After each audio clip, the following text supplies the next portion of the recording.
अघोरी के श्राप से उजड़ा पूरा गांव। रात के ठीक 12 बजे जब पूरा गांव गहरी नींद में डूबा हुआ था, तब अचानक श्मशान की ओर से उठती एक भयानक चीख ने सन्नाटे को चीर दिया। हवा में जले हुए मांस और धूप की अजीब मिली जुली गंध फैल गई। गांव की आखिरी सड़क पर बना पुराना पीपल का पेड़ अपने आप हिलने लगा, जैसे किसी अनदेखी चीज ने उसे पकड़ रखा हो। उसी पल गांव के बीच बने मंदिर की घंटी अपने आप बज उठी, बिना किसी इंसान के छुए। यही वो रात थी जिसके बाद पूरा गांव कभी पहले जैसा नहीं रहा।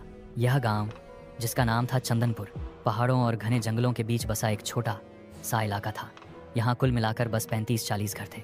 गांव के लोग साधारण थे, खेती बाड़ी करते थे और सूरज ढलते ही अपने घरों में बंद हो जाया करते थे। वजह साफ थी, श्मशान के पास रहने वाला एक अघोरी। अघोरी का असली नाम किसी को नहीं पता था, लोग उसे बस काल बाबा कहते थे। उसकी उम्र का अंदाज़ा लगाना मुश्किल था। कभी वह जवान लगता तो कभी ऐसा लगता जैसे सदियों से जिंदा हो। उसके लंबे उलझे बाल, राख से लिपटा शरीर और आंखों में हमेशा जलती हुई अजीब सी चमक गांव वालों के दिल में डर बैठा देती थी। गांव में कुल 5 लोग थे जिनकी जिंदगी इस श्राप से सबसे ज्यादा जुड़ गई। पहला था रघुवीर, गांव का सबसे पुराना और अनुभवी आदमी। उसने अपने जीवन में बहुत कुछ देखा था, लेकिन उसकी आंखों में जो डर था वह काल बाबा का नाम सुनते ही उभर आता। दूसरी थी सावित्री, रघुवीर की बहू। शहर में पली बढ़ी सावित्री को इन अंधविश्वासों पर यकीन नहीं था और यही बात धीरे धीरे गांव के लिए सबसे बड़ा खतरा बन गई। तीसरा था माधव, गांव का अकेला मास्टर जो पढ़ा लिखा था और हर चीज को तर्क से समझने की कोशिश करता था।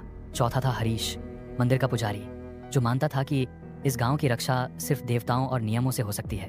और पांचवा था काल बाबा, जिसकी मौजूदगी ही गांव की सबसे बड़ी सच्चाई थी। उस रात जब चीख गूंजी थी, उसी रात सावित्री का बेटा तेज बुखार में तपने लगा। उसका शरीर बर्फ की तरह ठंडा था, लेकिन सांस तेज और बिखरी हुई। आंखें खुली थीं, लेकिन उनमें कोई पहचान नहीं थी। हर कुछ मिनट में उसके मुंह से अजीब सी घरघराहट निकलती, जैसे कोई और उसके अंदर सांस ले रहा हो। रघुवीर को उसी पल यकीन हो गया कि अघोरी का श्राप शुरू हो चुका है। दरअसल 2 दिन पहले की बात थी। सावित्री ने श्मशान के पास से गुजरते हुए काल बाबा को कुछ करते देख लिया था। वह किसी अधजली लाश के पास बैठा था और हड्डियों को एक अजीब पैटर्न में जमा कर रहा था। सावित्री ने डर के बजाय गुस्से में आकर गांव वालों को बुला लिया। हरीश और माधव भी वहां पहुंचे।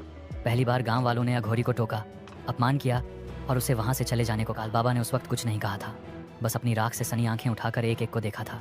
उसकी नज़र जब सावित्री पर पड़ी थी तो हवा अचानक ठंडी हो गई थी। उसी पल उसने बस इतना किया था, जमीन पर अपनी उंगली से एक गोला बनाया और उसमें कुछ बुदबुदाया। उस दिन के बाद से गांव में चीजें बदलने लगीं। सबसे पहले मवेशी मरने लगे बिना किसी बीमारी के। सुबह उठते ही जानवर जमीन पर पड़े मिलते आंखें बाहर निकली हुई, जैसे किसी ने डराकर मार डाला हो। फिर खेतों की फसल रातों रात सड़ने लगी, मिट्टी से सड़े मांस जैसी बदबू आने लगी। हर 70-80 कदम पर गांव में कोई न कोई अजीब निशान दिखने लगा। कहीं राख से बने चिन्ह, कहीं हड्डियों के टुकड़े, कहीं बालों की गुच्छी। माधव अब भी इसे संयोग मान रहा था, लेकिन उसके अंदर भी डर धीरे धीरे घर कर रहा था। उसे रात में सपने आने लगे।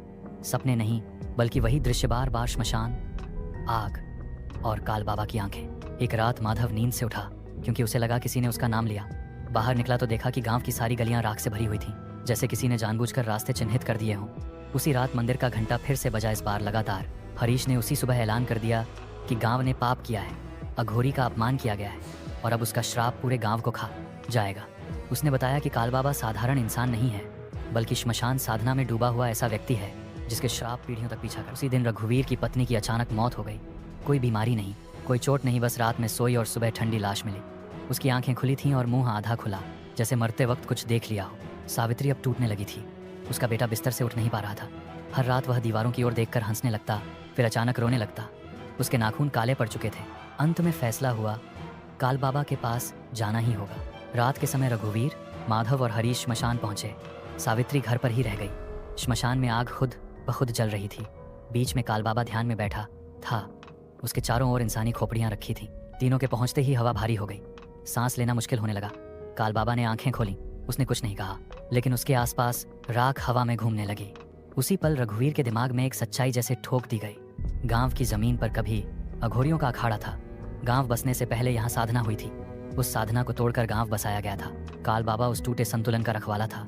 उसने इशारों में बता दिया कि श्राप वापस नहीं लिया जा सकता, सिर्फ रास्ता है गांव को खाली करना।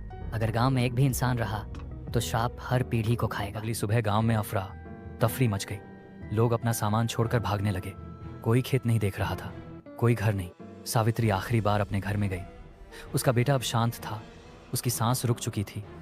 चेहरे पर अजीब सी शांति थी, जैसे वह कहीं और जा चुका हो। कुछ ही घंटों में चंदनपुर पूरी तरह खाली हो गया। आज भी वह गांव वहां है।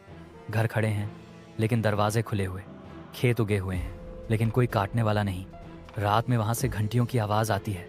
श्मशान की आग अब भी जलती रहती है और कहा जाता है जो भी वहां रात बिताता है उसे सपने में एक अघोरी दिखता है जो बस एक सवाल पूछता है। शाप गांव पर नहीं था, इंसानों की जिद पर पर था। उसके बाद कोई कभी वापस नहीं आया।